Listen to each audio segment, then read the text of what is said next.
Hi everyone, and welcome to Hear the Rare Voices of the DIPG community. My name is Rachna Prasad. I know it's been a while since you've heard my voice. We took a small break because of finals and the holidays, but we are back and better than ever. I'm very excited to be bringing you guys more perspectives from the DIPG community, and to kick us off in 2021, we have Shannon Raber. Shannon Raber is an acute care pediatric nurse practitioner who has worked in pediatric oncology since 2003, providing care in both inpatient and outpatient settings. In patient care, her primary interests include supportive care and symptom management for children and young adults with brain tumors. Her research interests include telehealth in pediatric neuro-oncology clinics and treating pediatric brain tumors through precision medicine, therapies individualized according to genetic and other information. Raber earned her master's degree in nursing from the UCSF School of Nursing. She received the UCSF Department of Nursing Award for Excellence in Advanced Practice Nursing in 2015 and is a member of the Association of Pediatric Hematology Oncology Nurses. Shannon was also our nurse practitioner at UCSF where my brother was getting treated. Shannon and Mithil clicked immediately and often laughed about various jokes during our clinic visits. It's a bond that my family continues to share with Shannon, which is why it was my great privilege and honor to be able to interview her for Hear the Rare. So without further ado, here is the first podcast of 2021 and episode number 7 of Hear the Rare with Shannon Raber. So can you just start by telling me a little bit about how you decided to become a nurse practitioner and the different components of the job? Yes. Well, I was always thinking about something in medicine in college, but had a little more indirect path. I was doing a volunteer program and got interested in health policy work, working in HIV services, and then headed that direction for a little while, but a little bit similar in some ways to you. I was 22 and my younger sister by 20 years was diagnosed with leukemia. And so I was working in a law firm headed in that direction. And I was really struck by the nurses that we met along the way and being an adult sibling and all the things that I thought I wanted in the legal area, the advocacy, teaching, being working for people. I saw in the nurses that I would come at night, the nurses that were at the bedside, and that really took the time to teach me and talk to me as a sibling and work with our family. And so I shifted directions and went to nursing school after already finishing my bachelor's, and then worked as a nurse for a few years at the bedside. I really wanted to be more part of the treatment team and more involved in care planning and helping families make decisions and being with them through the whole trajectory and just not a 12-hour shift. And so I went back to school. I knew I wanted to do pediatrics. That was always in pediatric oncology. So I specifically went to find a pediatric program and went back to school and got my master's in pediatric as a pediatric nurse practitioner. We have all different specialties. So mine, we make it very confusing, lots of different letters. Mine is an acute care pediatric nurse practitioner specialty, which was fairly new, as opposed to historically nurse practitioners were really started as working in more rural settings where there was access to healthcare issues and that kind of thing. So the acute care setting a little different, but working more as experts in specific fields and focusing that way. So what do nurse practitioners do? Well, we're involved in all of the different diagnosing, treating, care planning. It's multifaceted in many ways, similar to a physician. I think nursing there's more training on the whole care of the whole person, and that I really that's like very true to what I do. In my specific program, you'll find nurse practitioners kind of run the gamut. They can be working in the OR, all different things, but I really find in pediatric oncology where what we add to the team that is invaluable is sort of this the management focus, trying to think about the whole family, and especially in an academic setting, that's a niche that I think is really important as part of the team, and that for sure our team values. So it can be the whole thing, but part of the care team, and carrying out the care plans, but can also diagnose and treat. That's very cool. Yeah, I remember you always being with my family and stuff, and kind of communicating with us and helping us figure things out when it came to like all the research and things like that. Yeah. No, and that's the hard, I think that the physicians, as you can see, have so many, especially in an academic setting, holes in the, being in the lab or doing the research. And I having the continuity of a nurse practitioner, that's a lot of what we bring. Now we rounding on our patients when they're in the hospital, checking in at home. That continuity can be really key. Yeah, I think it's really something that people don't think about, which is also why I was very excited to have you on the podcast, because I think that, a lot of times we talk to the physicians and the researchers, but for me, like also when I think about, my family's time at UCSF, like you're such a big part of it because we saw you like all the time. And I mean, my brother loved you, and Oh, I loved him. I think when I saw nursing, I never really been exposed to nursing before our family's experience. And it was exactly the match for wanting to be at the bedside, wanting to teach, wanting to help families, but also, they were the ones that were often experts, right? And in some niches. And then that way, now that I see it on this side, we can work together as a team to augment care and hopefully, advance the care. We do some research too, depending on the time, and especially when you work on a team like I do, it's certainly embraced and encouraged. So it's very cool. And then when did you first meet or begin working with your first DIPG patient? I first started in 2008 as a nurse practitioner in a survivorship clinic, which I really enjoyed. It was a different way of looking at things. But this opportunity came up to work in neuro-oncology, and so that was in 2012. And to be honest, when I was a floor nurse, I used to be really nervous about taking care of brain tumor patients. There's just something in the oncology world. Other providers will tell you that even general pediatric oncologists don't love neuro-oncology, but I was struck by the need for such a big care team, and the team in particular that I joined was that every single member is so invaluable, and I really love working as part of the multidisciplinary team. So in 2012, I joined. I sat in an interview with Dr. Mueller and was like, please, I hope I get this job, and started from there. But I first met very soon after a patient with DIPG who actually came to us from an outside institution as one of the first.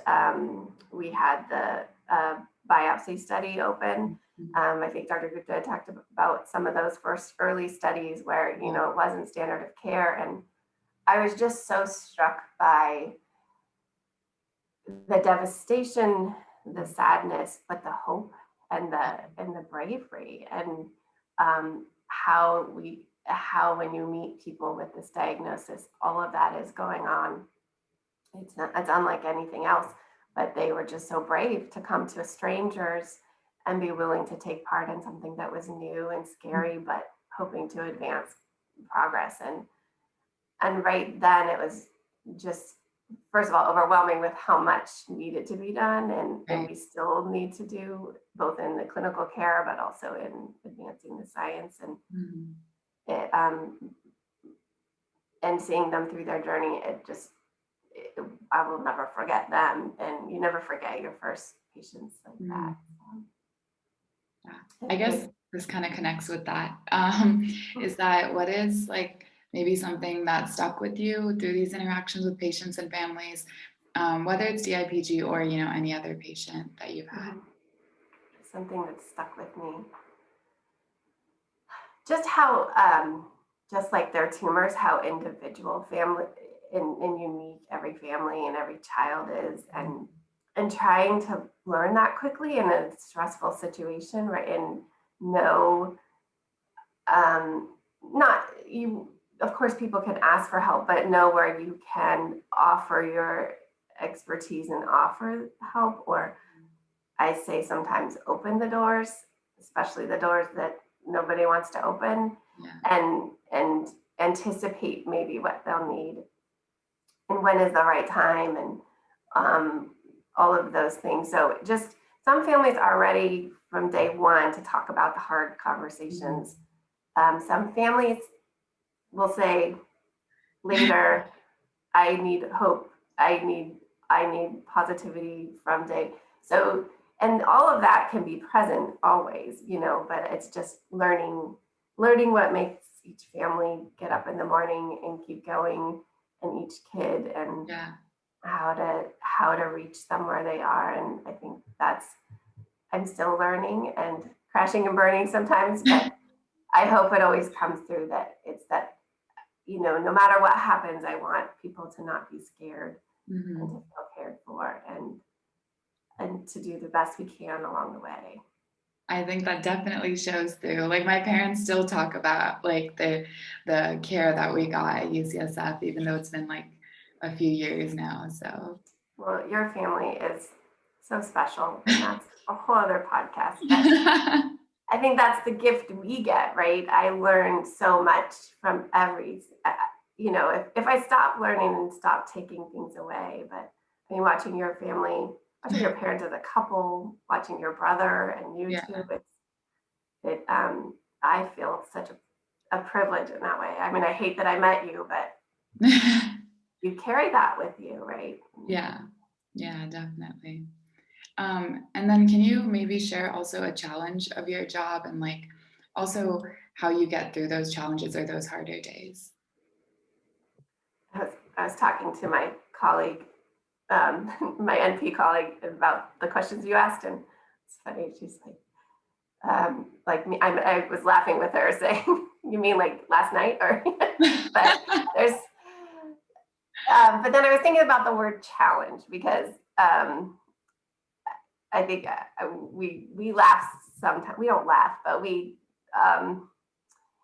emote sometimes, just like, why do we do this work, or why I could work, I don't know where, right? You could be just doing something else, but why do we do this work? And it always comes back to challenge, because I like the very thing that makes you say, oh, I'm not sure I can come back tomorrow, is the same thing that makes you go back tomorrow. And so I think if I didn't have the challenge, I don't know what else I would do. So that's kind of where I start. But I think I've been the hardest times have been when I don't feel like I've had the coping skills. And so I think with time that has gotten better. I think I've been challenged by certain cases. Someone fairly close to me in my life was actually their child was diagnosed with DIPG fairly early on in my career, and that rocked all of us. We all knew the family well, and going through that with them, and they knew what DIPG was. We didn't have to tell them, and so having someone so close, it is interesting, because I think I heard one of your other podcast people worked in oncology, preferably in the fellowship. So weird things like that happen. And I was pretty rocked by that, because like it was they knew me, I knew them, and then my role was different with them. And I think through that I learned that if I was going to be up for the challenges, I had to take care of my coping and keep myself strong. And so I'm very open with people that, I think every so often everyone should have tune-ups, and I check in every so often with a therapist. I call them my tune-ups, and just making sure that my coping techniques and Yeah. mechanisms are strong. I think that when I have tough days, relying on my team is really important. I Mm. have a really good team. We have social workers, we have child life, we have, when I think about, the radiation oncologist taking care of our kids down there, Mm. that's very inspiring me and helps me through that. We're not alone in our tough times. Mm. Um, and so for me, it's been exercise and, whether it's a hike or jumping on my Peloton or, I looking at my kids, keeping them up at night, just one more show. I think those things have been really important for me to hone over Yeah. the years. And so, I still get very sad when kids die, Right. Yeah. but carrying with them, there's always, I feel like such a gift, but there's little things that every kid connects for me. So, Mm-hmm. whether it's the color red or whenever I see an orange sunset or, little post-it notes and live life blissfully, there's so many little gifts like that come. So learning how to Mm-hmm. carry on in that journey and take something with you. Yeah. So lots of challenges, lots of frustrations on system things. You've seen that, right? But also knowing that that's the same reason that we come back. Yeah. Thank you for sharing that. I think it's really interesting to also hear how it's like similar, because that was always my hesitation about like wanting to become like enter the medical field, is like, how do you kind of not necessarily separate yourself, but how do you continue with all of these challenges, and like when there's a lot of loss around you and things like that. So it's very interesting to hear you talk about it from a different perspective rather than like me being a family member. So no, I think I don't know, I can't speak for everyone, but I think and we all show it differently, right? Like some people have a different way of communicating that or not communicating it, right? Just they can't communicate it. Yeah. And so I think if you know one thing, that everyone that even sat on a tumor board or heard about a kid, or when we share sad news, people do this work because they care. Mm-hmm. They might show it differently, but they really do. Yeah. And then I guess my last question is, what's a piece of advice that you have for anyone who's who wants to become a nurse practitioner or enter this field? Mm-hmm. I feel really lucky. I actually started at Stanford too, and then I came to UCSF. So I feel like I think being exposed to different practices, different hospitals is really good to kind of see variety. And right. So I only worked at 2 places, but in different programs within those places. Mm-hmm. I think that's a really important thing. And I think it's not, my dad wasn't in healthcare, but something my dad taught me is you don't have to, even if you change course, even if it's not, you don't have to do one thing forever. And being a nurse practitioner really does allow for a variety if you want that. Mm-hmm. So not feeling like you have to commit from day one that that's always what you're going to do or always the area you're going to be in. But then when you find your specialty, I don't see ever leaving. I think working on it, knowing your team and being part of a team that's passionate about what they do. I feel it's such a gift to do this hard work, but then also be so linked to research, Mm-hmm. because every day there's hope, and you probably see Yeah. this, that we have a long way to go, but you go and hear a talk on someone looking at some cells doing something, and I can leave that room and go back and do the hard work. So being in an academic setting for me is key. And I love being at Mission Bay because we can just pop in places. Well, we used to be able to pop in, now we pop in places, but go back to clinic and having that hope. So I think having a team that you trust and that you enjoy working with, that you find that are passionate about what they do and Mhm. enjoy what they do is really important. And, I think just continuing to learn. You know, Yeah.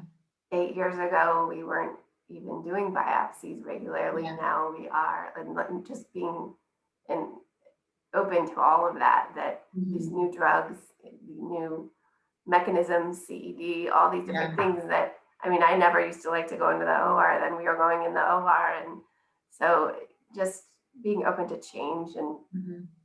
because that's where we're going to make progress, and continuing to refine what we do. Yeah, definitely. But yeah, that's it from me. Wow. Yeah. So are you thinking about making a switch? Are you still thinking This med is school? really convincing. Honestly, I'm sitting here and I'm like, wow, maybe. I really, I never thought about how you really get to see all aspects of it. And so I thought that was something that like now I'm like thinking about, like you really do get to like really be with the family. And then I didn't know like how involved, I didn't even actually know you could be involved in research as a nurse practitioner and stuff. So now I'm like, Yeah, no, it definitely, it can be harder, and depending on your institution, but nurse research is very different. Right. I think we need doctors like you for sure. So I'll continue to encourage you, but it's definitely a great avenue to take to do. Yeah, definitely. Thank you so much, Shannon, once again for taking time out of what I'm sure is a busy schedule to talk to me. I always love getting to hear the different perspectives of the DIPG community, and I'm so glad that I got to get yours from the perspective of a nurse practitioner.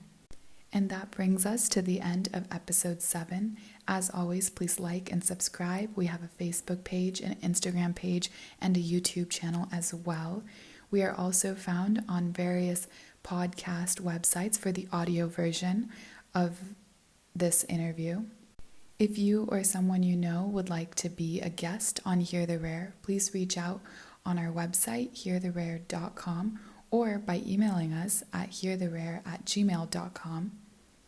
For today's gratitude, I would just like to say thank you to all the nurses and nurse practitioners who have been helping so many people, and they truly form a bond with families, as Shannon did with mine. That's incredible. It really helped us get through one of the toughest times in our life, and I think that they just deserve an extra special shout out. So thank you for all you do, because you truly make a difference in the patients and patients' family lives, and it means so much. I'm also thankful to each and every one of you who is either watching or listening. Thank you so much for supporting me as I try to raise awareness through another platform. Thank you, and we'll see you next time on Hear the Rare.